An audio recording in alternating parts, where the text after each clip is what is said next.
feet. "We have so much to do before the funeral," Asfand continued. "Your sister was quite popular.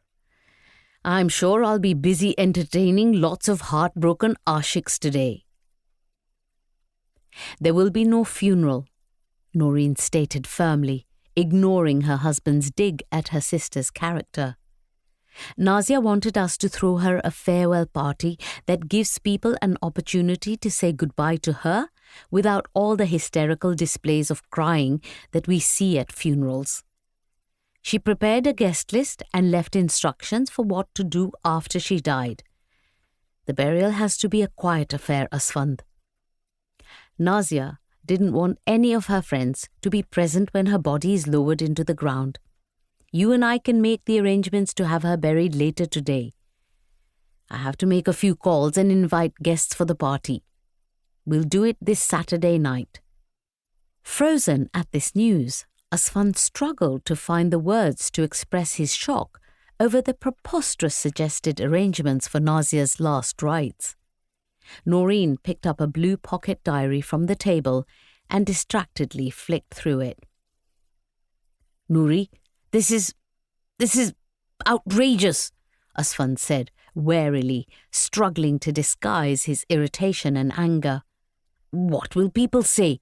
Your relatives will expect a janaza and soyam, not a bloody party.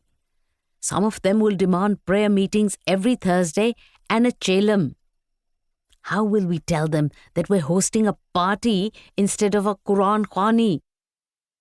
"Our relatives haven't visited us in years, Asfand," she responded calmly. "Most of them still love to hate us. Besides, Nazia was a sly beast. She knew how to keep them in their place." Stifling a grin, Noreen pulled open the diary and pointed, directing Asfand's gaze towards a passage written in red ink. Nazia's messy cursive. "Lie to them. Tell them that I died by suicide. That'll keep our relatives at bay. God-fearing Muslims won't show up for my funeral if they think I downed a bottle of paracetamol." "Are you out of your mind?"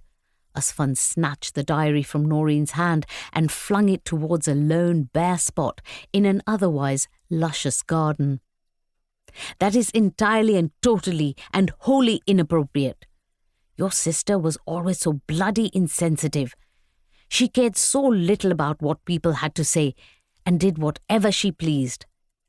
But you were always the saner one, the good daughter, who always did the right thing. Please, be rational. We'll never be able to show our face in public again if we follow Nazia's instructions. Try to understand, Noori. People will talk." Noreen heaved a sigh as she stood up to walk to where the diary lay. She bent down to pick it up. "Asfand, this is none of your business," she said as she cleaned a film of mud from the pages filled with the curves, tails and tunnels of Nazia's handwriting. "All I need is your cooperation.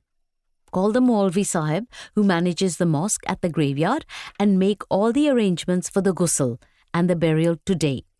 You and I will go over in the late afternoon and do the deed." Noreen dabbed a finger on the last trace of mud that clung to the pocket diary and flicked it off.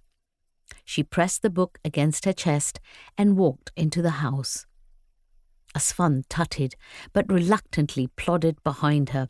"Burying someone isn't the same thing as taking a walk at Zamzama Park," he muttered. "There are rules to be followed.